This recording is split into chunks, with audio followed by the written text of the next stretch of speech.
Hey guys, it's Alec here again with practical advice and instruction for the small and mid-sized business owner who has an established business. So if you're doing at least $1 million per year in sales, this will be useful information for you if you're not already following this approach. But my experience is that most small business owners don't follow this approach.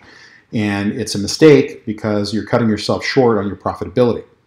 So what I want to talk about is specifically in this video is conversion rate, understanding what it is and using it to your advantage to set sales goals that you can then tangibly achieve and pursue with the right actions.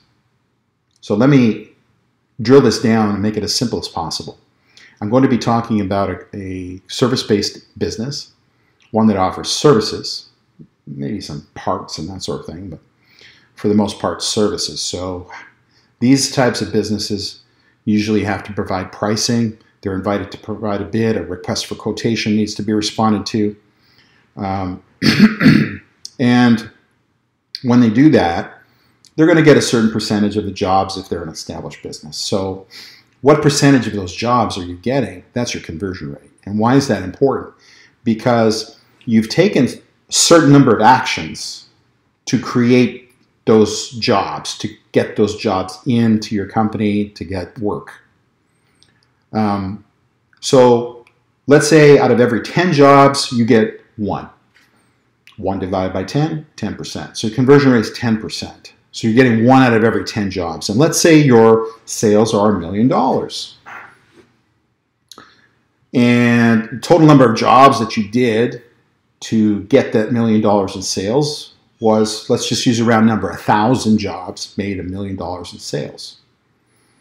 Okay, so $1,000. Let's say now we decide, you know, we're gonna be a little bit more aggressive on our sales goal, and you always want to be a little more aggressive. You don't want to be too conservative. I mean, don't set a 2% target for an increase, because if you do that, it's not a motivational item. It's not enough of a target to push and drive your people and yourself to do more from a sales and profitability standpoint.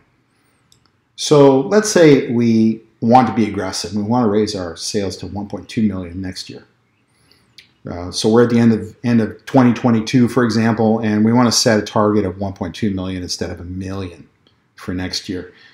Now, by knowing your conversion rate, and you know you're roughly doing about $1,000 each job is an average of about $1,000. That means now, knowing your conversion rate, you need to create 1,200 jobs. Or maybe you pursue some bigger jobs. We found that to be a problem as well. A lot of businesses, they don't want to pass up any job that's out there because they're worried.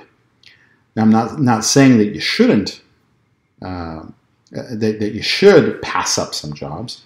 What I'm saying is maybe you have to be a little bit more strategic by pursuing the bigger jobs so your average dollar per job actually goes up. And that way, through your actions, you're going to generate more sales and less rigmarole on the smaller jobs. So don't whittle away all the small jobs. I'm not saying that. What I'm saying is pursue some bigger jobs and become more proactive in terms of how those are being pursued.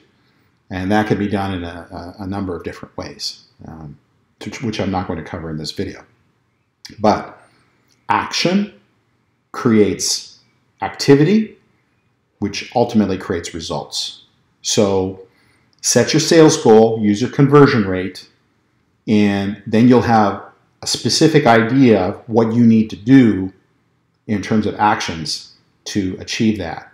Are you achieving all that you can achieve as your process works right now within your business? Are you pursuing those activities? Are you pursuing those bids? Or are you just cruising along? Depends what you want. If you want to grow your business, then you need to understand what conversion rate is, and you need to use it to set sales goals, and then you need to create the actions and the activity to ultimately create those additional sales and ultimately profits. So That's all I want to say for conversion rate for today. And now, fun fact. Were you aware that the interstate highway system, the numbering system, it's actually, there is a system to it. They're not just haphazard numbers. So if we look at the main interstates that have 1 or 2 digits, so like I-5, I-95, I-10, I-90, I-80, if they're an odd number, those highways run north to south. And if they're an even number, they run east to west.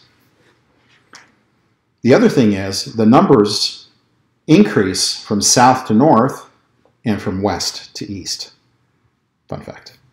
So if you liked what you heard in this video, if you found it useful, give it a thumbs up, share with your colleagues, and subscribe down below. And we'll see you in the next video. You have a great day. Until then.